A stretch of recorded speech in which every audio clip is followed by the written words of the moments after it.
அன்பான மாணவர்களே, இப்ப நம்ம பார்க்கக்கூடிய பாடம் பாரதியாரினுடைய பாரத தேசம் என்று தொடங்கும் கவிதைக்குரிய சூழலை கொண்டு இந்த பாடலை காணலாம்.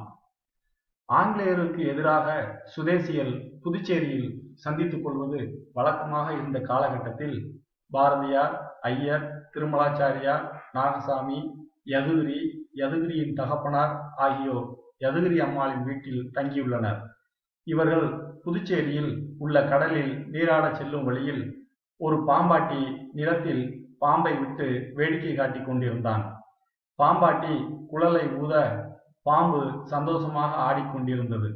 பாரதியாரும் யதுகிரியும் அதை கவனித்துக் கொண்டே செல்கின்றனர். கடலில் நீராடிவிட்டு வீட்டிற்கு திரும்பி வந்து விடுகின்றனர். பாம்பாட்டி பாடிய மெட்டு நன்றாக இருந்தது. அந்த மெட்டில் நீங்கள் பாடுங்கள் என்று யதுகிரி அம்மாள் பாரதியாரிடம் கேட்கிறார். நாளை உனக்கு அந்த மெட்டில் பாடல் சொல்லித் தருகிறேன் என்று கூறிவிட்டு பாரதியார் வேறு பேச்சில் ஈடுபடுகின்றார். மறுநாள் சாயங்காலம் வீட்டிற்கு வந்த பாரதி யதுகிரியையும் உடன் இருந்தவர்களையும் மெத்தைக்கு அழைத்து சென்று வந்தே மாதரம் என்ற பாடலை பாடி காட்டியுள்ளார்.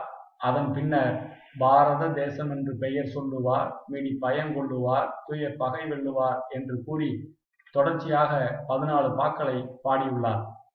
அதாவது பாரத தேசம் என்ற பெயரை கேட்ட அளவிலேயே அச்சமும் மிடியும் துயரும் பகையும் வென்று வீழ்த்தப்பட வேண்டும் என்று கூறுகின்றார். மேலும் பாரத தேசத்தின் காட்சிகளை பாரதியார் வர்ணிப்பதை தொடர்ந்து காண்போம்.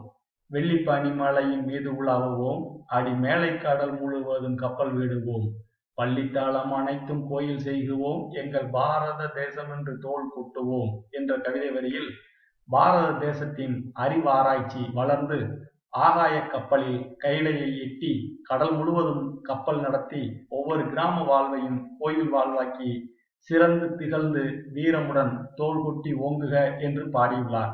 இப்பாடலில் பாரத நாட்டின் ஒருமைப்பாடு சிறப்பாக காட்டப்படுகின்றது. இந்த கவிதையினுடைய தொடர்ச்சியை அடுத்த வகுப்பில் காணலாம்.